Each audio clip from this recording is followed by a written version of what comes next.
Welcome back to App Stories. Today's show is brought to you by Concepts and Celltrios. I'm John Voorhees, and with me is Federico Viticci. Hey, Federico.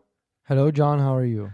I'm doing really well. We had a good conversation in the pre-show today, all about what last week was like, a little behind the scenes at Mac Stories. It was a fairly short pre-show today, but you know, if you join Club Mac Stories Premiere, you always get that pre-show. Sometimes it's short, sometimes it's long, but you get that. You get the episode early most weeks, not this week, in fact, because we have a very special episode today to talk about the iPad. But you get it early, you get it extended, and you get it ad-free. So it's a pretty good deal. It's pretty good. Yeah, it is. It's not bad at all. So go to plus.club to check out all the details about a Club Premier membership, because there's a whole lot of things you get along with that membership besides App Stories Plus. Or if all you really want is App Stories Plus, because, you know, that's just your thing, you can go to appstories.plus and just subscribe to the show and not the club. But we'd love to have you along for everything. So do check out the club stuff too. All right, Federico, we have got things to talk about with the iPad. Okay, yeah, we do. What do you want to know? Well, I think we need to set the stage, because this is not a conversation about the iPad Pro hardware, because... No, it's not. So last week you were in London for the iPad event. You got some brief hands-on time with the devices, both the Air and the Pro. And then you came back to Rome, and Apple did offer you a review unit. Unfortunately, the timing wasn't such that you could do a review, because it would have arrived today, just hours before we are releasing this episode. That's right. At a time that would not have given you enough time to write the kind of review that you would have been happy with. So at the end of the day, you declined the review unit and purchased your own iPad Pro, which will be coming in a couple of days' time, and you'll have a review down the road. So today we thought we would talk instead about iPadOS. Right. And I need to address a few points here, because obviously, like, I think we owe it to our readers and our listeners to understand what's going on. Obviously, a lot of people were expecting to see a review of the new iPad Pro. I was also expecting to see a review of the iPad Pro on Mac Stories today, and I got people asking me on Threads and Mastodon, words, about my iPad Pro review, and unfortunately, it's due to circumstances beyond my control. The timing didn't work out, and I declined the review unit because it didn't feel right to have a review unit hours before the embargo time, and I would prefer to put together a better researched story about the iPad Pro, because I once again, like, my priority has always been, is, and will continue to be Mac Stories readers, and I think it's just it would be on my part, it would be ridiculous to write a review in 2 hours and label it as an iPad Pro review when in fact I use the device for 3 hours. Yeah, no, and just to give people context on this, I mean, I know that you and I have both thought about this a lot as we were dealing with the timing of this thing. It's really, writing a review like this is really kind of a 3-day process, and even that is pushing it. I mean, if you had had a review unit on, say, Friday, you could have been ready for Monday, given that it was a late in the day embargo, but it would have been hard. I probably could have, even Friday, I probably could have done it. Obviously, there's people, and you will see those reviews, mention this today. There's people out there that have been able to test the iPads for 6 or 5 days, and that's much more doable. 3 days, I think I could have done it, especially because I had previously canceled my travel plans that I had with my family for the weekend. So I knew, I was like, okay, I'm gonna stay at home, and even if I receive the iPads on Friday, I think I can pull it off for Monday, because it's just gonna be me at home with the dogs, and basically my only responsibility is feeding the dogs, feeding myself, sleeping, and walking the dogs twice a day. So I thought I could have done it, but then of course that timing didn't work out, and And so that's the reason why I declined the review unit. I'm obviously thankful that it was offered. I'm very glad that I was able to go to the London event and at least have a basic understanding of the iPad Pros from the hands-on area, but it just didn't work out this time around. And so I figured, well, now we have, this is a little behind the scenes, but I think it's useful context for readers. I'm going to have the time anyway. My plan was to have a section of the iPad Pro review. My original plan was to review the hardware, and the review was going to be split in 3 sections. The hardware, pretty easy. A MacPad section, because I had already made plans to turn the iPad Pro into a MacPad. And then I wanted to do a final section, the third section about the software. Now, absent the iPad Pro, and given that I still had the time, because I was going to be at home by myself the entire weekend anyway, and we had a sponsor lined up for the story, I thought, well, maybe there's a way to salvage this. And I thought, I'm just going to turn the third section, which is the only section that I can write, into its own standalone story. So that this way we can keep the sponsor. I can make a good use of my time. Instead of being at home and playing video games for 3 days, I'm still going to write a story. And I thought, can it be a useful story? Can it be something that people will still find value in? And I hope that I was able to produce that sort of story. And so that was my approach. And given that I don't have the hardware, I will get the hardware just like everybody else on Wednesday, because I bought a 13-inch iPad Pro. I'm just going to talk about the software. Right. And I think that was a good decision, because the reality is, although, you have talked about iPadOS extensively in a lot of different places, you've never done it kind of comprehensively in terms of what the limitations are in one place. If you go back and look at Federico's reviews of iPadOS over the past several years, you'll see a lot of discussion about a lot of these limitations. You'll also see it in various other stories that he's written for the club and elsewhere. But it does, unless you're paying incredibly close attention, it doesn't really paint the full comprehensive picture, which I think is useful, especially with new hardware coming out, because I think I've seen the sentiment kind of expressed in multiple places recently. I know that there are a lot of people we know who have these similar frustrations, which is that as great as this hardware is, it's held back by iPadOS. Right. Thank you for mentioning that. That was the framing of the story. The reason I decided to write about iPadOS is that every single time there's a new iPad Pro hardware, it's there's always that line, there's always that asterisk at the end of the hardware is great, but it's the software. And obviously, I'm the person who's been reviewing iOS and iPadOS software for the past decade. I think this year will actually be my 10th annual iOS review. And obviously, iPadOS used to be called iOS. They were rolled into one years ago. And then it became iPadOS with iPadOS 13. And over the years, my iPad Pro setup has changed a lot. And over the years in my review, I mentioned here and there the issues of iPadOS and the limitations of iPadOS. And that has sort of become a meme that repeats itself on every iPad Pro release. And I thought, but there's no single place on the internet or on Mac Stories specifically where you can just point at that article and say, here are all the problems in iPadOS in a single place.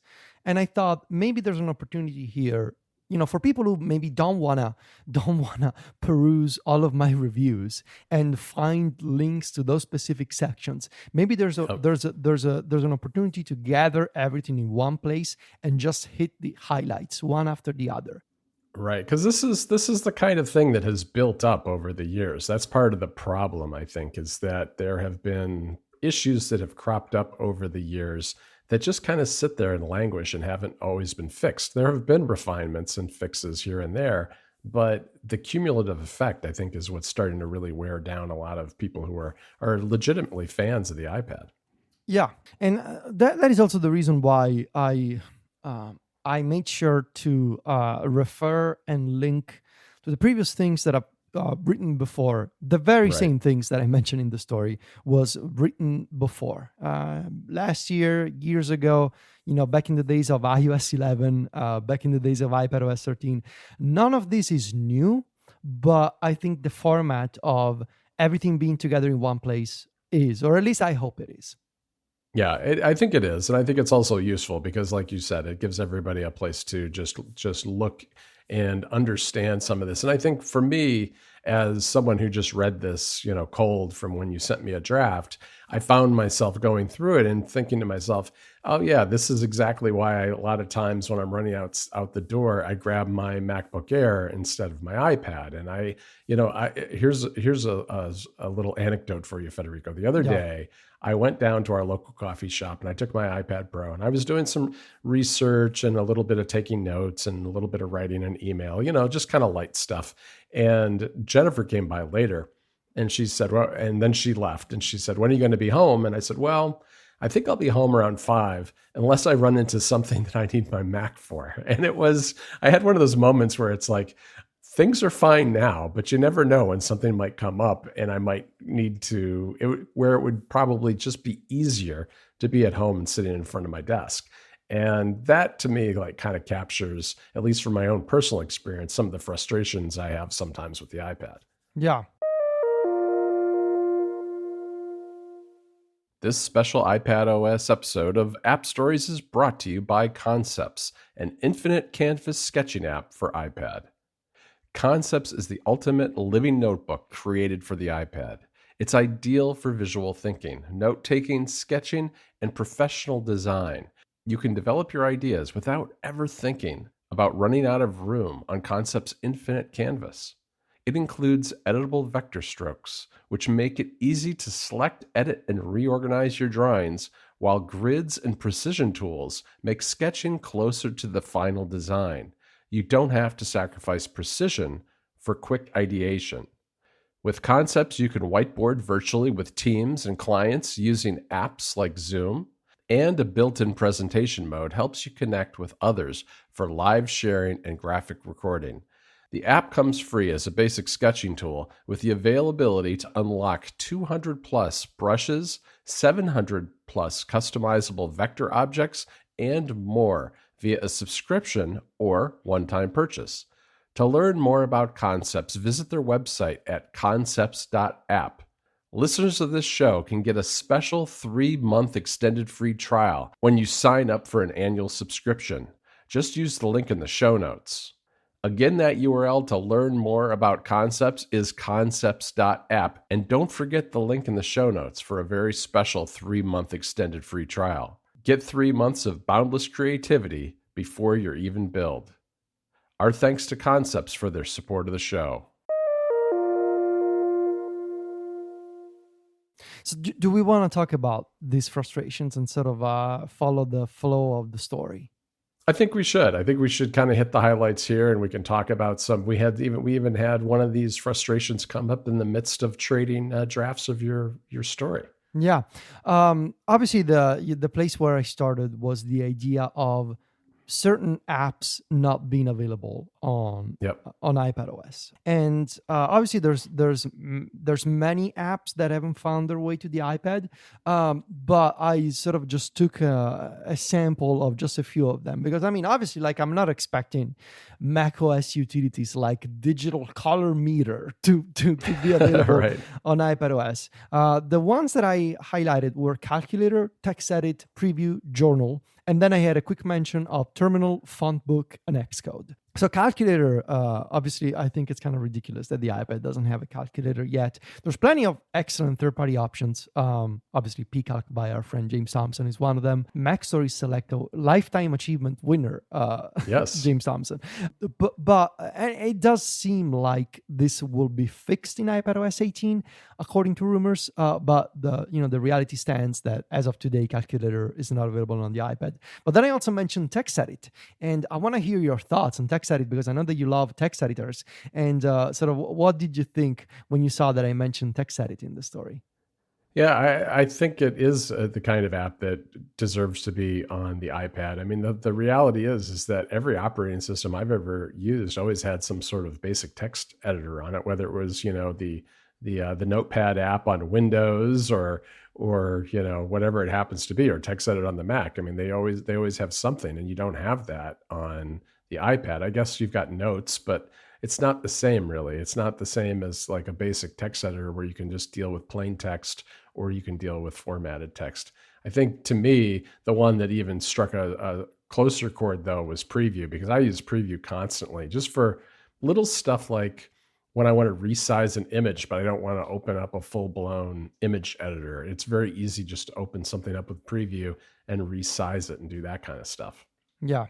Yeah, Preview is obviously the other app that I mentioned. It's kind of built into like the quick look, right? I mean, there are aspects of it that are in there, but Yes, it's not its own app, is the right. thing. And I think there's something to the simplicity of having a dedicated app that you can open. You can just say, I want to see this image in preview, or I want to see this PDF document in preview. There's something to the idea of here's the app that handles these documents for you that I think speaks to the power of preview on macOS. And yeah, you can get elements of preview in Quick Look for iPad, but it's not the same. And so I think it's a misstep not to offer preview on the iPad. And similarly, I wanted to mention Journal. Now, this is a recent addition to the roster of Apple-made apps on the iPhone, Right. and I was really surprised when Journal was released and there was no iPad version, because to me, the iPad feels like an ideal device to journal. At the end of the day, you grab an iPad, maybe you're relaxing on the couch, or maybe you have an iPad mini or whatever, you're laying in bed and you just want to, reflect on the past day, and you want to save a few pictures, or maybe you want to mark up a location or something. Journal is excellent in that regard because it offers those recommendations, those journaling suggestions that allow you to quickly go through a day and save the highlights from the day. And I think it's a mistake not to offer Journal on the iPad. And then I also mentioned those utilities, like if we're talking about, and this is a common refrain in the story, if we're talking about a device that is called the iPad Pro and that is marketed as a laptop replacement, sold with a laptop-like keyboard for a laptop-like price, utilities like Terminal, for example, or Fontbook, if you want to install and preview custom fonts, and if you're a developer, Xcode, like those apps should be available on iPadOS. And I've heard from so many people over the years saying something along the lines of, I'm a web developer, and for me, the biggest frustration of the iPad is that there's no terminal, there's no shell that I can use.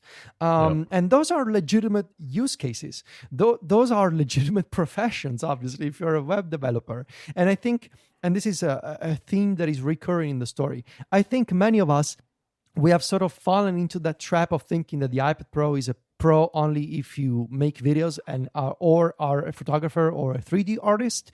And there's obviously tons more professions out there that involve different types of tools that are not Logic, Final Cut, or DaVinci Resolve or whatever. Like there's plenty of other jobs to be done that the iPad just cannot serve.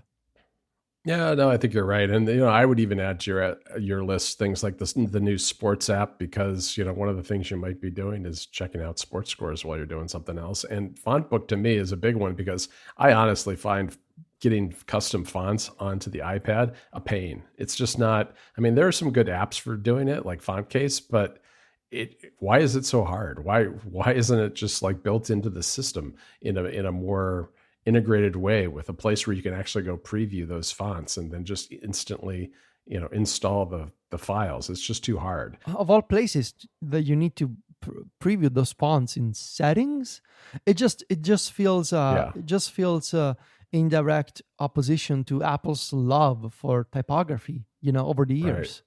Right. No, I agree. And, I think that one of your points in your story is a very good one, is that work is work, and work takes different forms, but you need to, you can't just have different definitions of work based on what device you're using. I mean, the iPad excels maybe at things like some of the audio and video stuff and images, and it also excels for the kind of work that we do, frankly, which is just writing and researching on the web. But there's a whole lot of other things that people do in between there, and a lot of them aren't addressed, and that's one of the problems. And that's where the lack of flexibility of the software is really hampering the hardware. And I think it's just more pronounced now because now the best hardware in any Apple device is in the iPad Pro. Yeah, I'm glad you called out that line because I think it's a very important point. And just skipping ahead in the story here, that line which you will find toward the end of the story, I am referring to the fact that I see a group of people online make this argument that if you work on the iPad, it's fine for a certain type of work. But the moment your work requires more traditionally desktop-like tools or requirements, then you're trying to fit a type of work into a device, the iPad, that is not made for that kind of work. And that bothers me because it feels like these people, they want to have it both ways. They want to say that the iPad is now powerful enough to be considered a pro machine and a laptop replacement. But if you're asking for laptop-like functionalities in terms of software, then you don't understand the iPad. And look, I mean, let's face reality here for a second. Like, these tablets, these are not phones, right? We're not talking about smartphones here. We're not talking about watches. We're not talking about teeny tiny displays. We're talking about 13-inch tablets or 11-inch tablets. Apple used to make an 11-inch MacBook Air even. We're talking about laptops that are sold for a price. I know because I just spent almost 3,000 euros on mine. These are high-end laptop prices. These are devices called iPad Pro. They're sold with a keyboard that has a trackpad, that has a function row now. And what I meant by work is that we need to let go of this idea that you should be allowed even to do your work on multiple computers, like that if your type of work involves a certain degree of extensibility, then you need to go to your Mac. But then if you need to do something else, you got to use an iPad. I think this is a toxic idea that you have these laptop-like devices, but you're doing your work wrong if you want to push them beyond the limits. Right. It should be a choice. It should be a personal choice to do your work, whatever your work happens to be, wherever you want to do your work. And you shouldn't be forced into one particular set of hardware because of choices that weren't made by you. I think that's really what it comes down to. Yeah. This episode of App Stories is brought to you by Celtrios, the shoot 'em up game with a tiny ship, big weapons, waves of foes, power-ups, and obstacles. Celtrios has no ads, no in-app purchase, no subscription, and nothing is locked. It's only for Apple platforms, and you can get it on the Mac, iPhone, iPad, and even the Apple TV. There are 13 stages of this game, and you can start with any of them. Plus, it's perfect for mobile because you can always resume play later if the app is quit. I was checking out this game the other day, and I really like it on the iPhone in particular because the touch controls worked super well. There's a lot to love about this game. There are tons of ways to play, and the customization keeps it fresh because you can do things like configure your ship. There are dozens of abilities. There's a Mac version with a full screen option. There's randomizing, and there's even a hard mode that once you get really good at this game, you can challenge yourself with. Plus, there's a huge, high-quality soundtrack with over 45 minutes of exciting music. The game keeps expanding, too. There have been over 80 free updates to Celtrios so far, and the entire game was made by an independent developer. Plus, you can play solo or grab a friend for two-player mode. The Mac supports various inputs too, or you can grab a controller if you're on iOS. If you love traditional shoot-'em-ups, or you just want a quality game that's fun to play again and again, with none of the usual annoyances that other games have, Celtrios is for you. The Mac version is on Steam with a free demo, and the iOS and tvOS versions are on the App Store. Go to kevingrant.name/apps or click the link in the show notes to let them know you came from our show. That's kevingrant.name/apps to check out this cool game. Our thanks to Celtrios for their support of the show.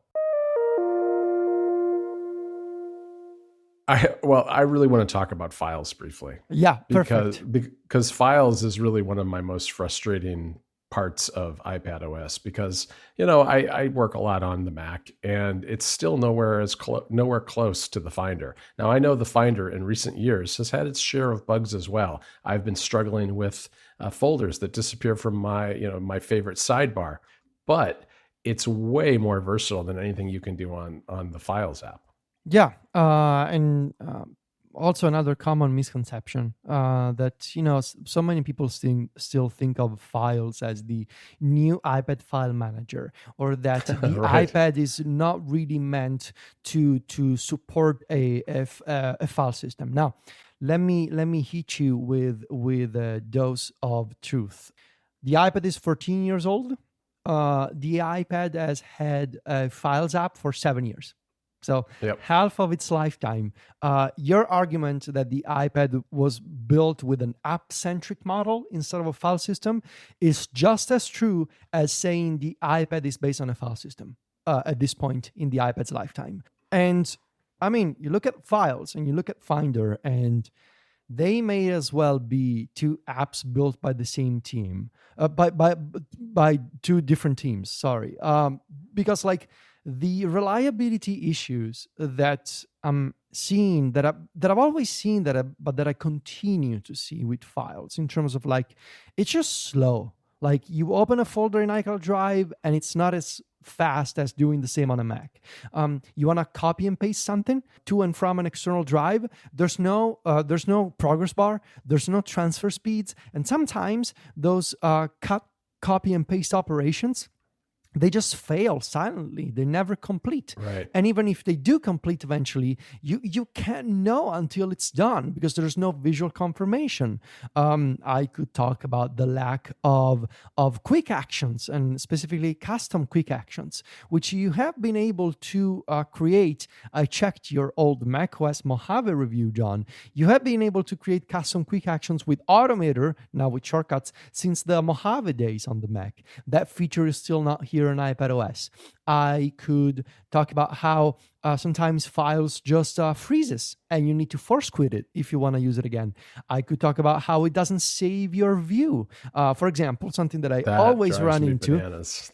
That's so fundamental. That's so fundamental to using the Finder in my estimation, that it just makes using Files impossible. Right. I'm picking files from a folder, and I select that folder and I pick a file, and then the Files closes, and then I open Files again, and it resets my folder. I'm not inside that folder anymore. Right. There's tons of issues like this in Files, and the fact the lack that of sorting, on metadata. There's a very limited set compared to the Finder as well. And even a more worrisome point that I didn't mention in the story, but I want to mention here because my friend Mike Hurley made me think of this, is by making Files a bad product, Apple is also making Finder worse. I look, for example, at how the new external locations now work in Finder, which were arguably very much iPad inspired. And I miss the days of Dropbox and how it used to work. And before they had to implement the new file provider APIs, which never really worked as reliably as the old Dropbox extension-based system did on macOS. And even more concerning is that all these issues that I'm mentioning with iPadOS about Files, but in general about the entire operating system, they also apply to a large extent to visionOS. Because if visionOS is based on iPadOS, you're carrying over most of these issues on that brand new platform as well. Yeah, you really are. You really are. And I have another story that I just want to kind of share here as we round out Files, because it came up in your writing the story and sharing a draft with me, which is you cannot pick your default app for opening file types, right? And so you and I, we both have Delta installed on our iPads. And you sent me a draft yesterday, And I grabbed my iPad Pro and I sat out on my balcony. Yeah. I opened it up. I tapped the markdown file that was in Messages, and it tried to open it in Delta. Yes. Because it turns out .md Delta supports the Sega Genesis, which everywhere else but North America was called the Mega Drive. And the Mega Drive, it happens to have ROMs that end in .md. And I could not open your draft because it refused to open it anywhere but Delta. I ended up taking my phone out and airdropping the same file from Messages onto my iPad, and it opened that way. But I couldn't do it directly in Messages on the iPad because it refused to recognize it as a text file.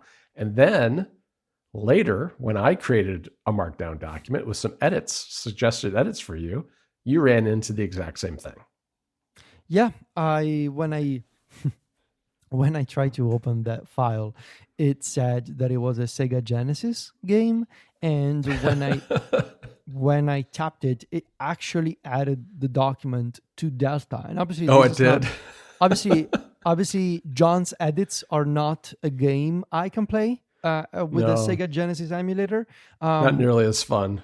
Yeah, but I can tell you that I sent a draft of this story to a friend before publishing time, and on their end, the markdown documents that I shared, the quick look wanted to open it in Grammarly instead. Really? Yeah. So it's just a convoluted mess of file defaults that do not exist, because those controls do not exist on iPadOS, and we're basically beating the same drum over and over. Like, it's a pro device for professionals, and it doesn't even come with the ability to say, hey, these types of documents I want to open in such and such app. Yeah, absolutely. I mean, what else should we cover, Federico? I mean, obviously people can read your story, but you've got several additional sections in the story about things like multitasking, Spotlight, the lack of background processing, lack of system-wide utilities, all kinds of stuff.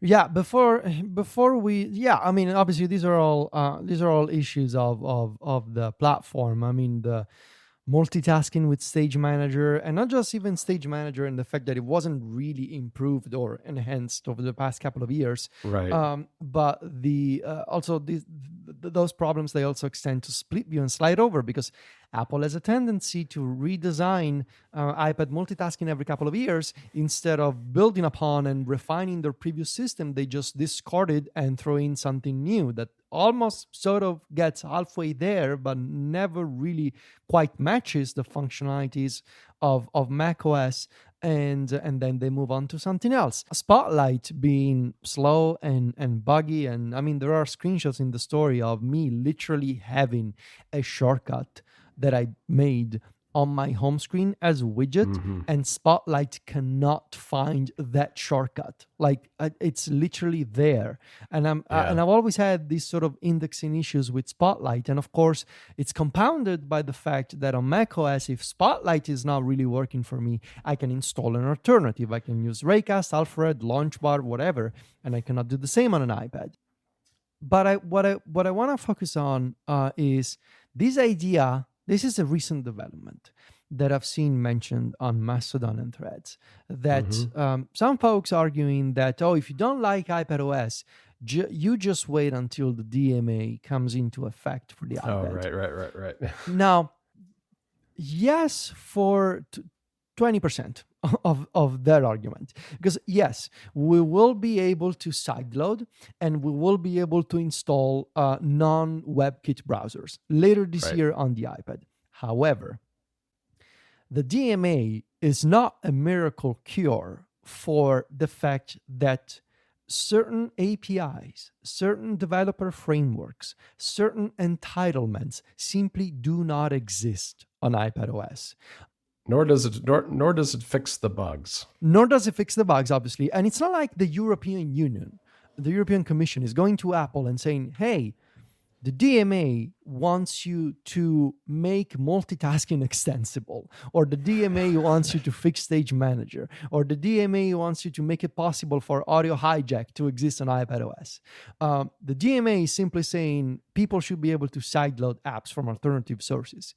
But if those apps don't have the technologies, the underpinnings that make them possible on the Mac, if there's no iPadOS equivalent, the DMA fixes nothing in that regard. Right. And even if it did, it only fixes it for a percentage of the world. Exactly. That's the problem. Also that, like, it's just for Europe. Like, it's not a global solution. And yeah, but the thing I want to mention, and sort of the final part of the conversation that I want to have with you, John, is that on the face of it, this article looks like a negative article. It's like, hey, Ticci is upset, doesn't have an iPad Pro, and now this is a hit piece about the iPad.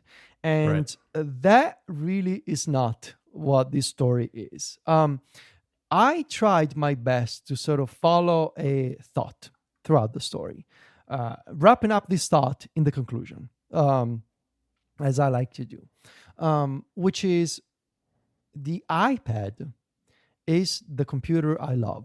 And despite the limitations of the software, I just bought an iPad Pro, and I cannot imagine myself using any other type of computer.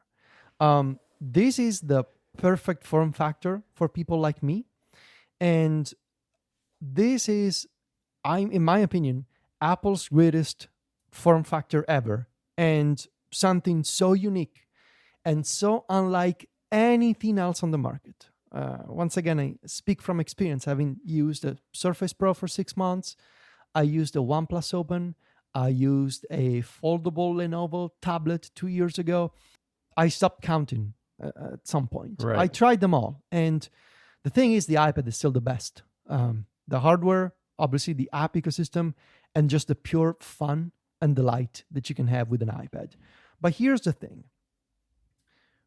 When you love something, this is just, I don't want to be like, this segment is not Ticci gives life advice. But I personally believe that if you love something, it doesn't mean to blindly accept the flaws that particular something may have. In fact, I believe personally, in life or in tech and otherwise, that if you care about something or someone, it's beneficial actually to point out the flaws so that you can improve that, the subject that we're talking about. And so the reasoning behind the story is, here I am, I'm quote unquote stuck using an iPad because I love the iPad and I want to keep using I'm just the a iPad. boy who loves an iPad. I'm just a boy who loves an iPad. And but no, really, the framing of the story was, here's the computer that I want to use, and here's an incredible form factor, a convertible computer, and here's the company that makes this incredible hardware wasting this opportunity for software. This has been going on for far too long. I never had a story that collected in one place my thoughts about the software and why it's so challenging to be an iPad only user. Let me collect it on in one place so that readers can understand, so that I can have a reference for myself, because I'm selfish. I want to have this article on Mac Stories. And hopefully, lastly, maybe there's anyone at Apple that can see the story and be like, hey, maybe we can take something from this one, and maybe we can steer the development of iPadOS in a different direction. Or at the very least, maybe the story will help them understand why someone like me and others, because I do think this is a very common sentiment, can love the iPad while still being very critical of its software.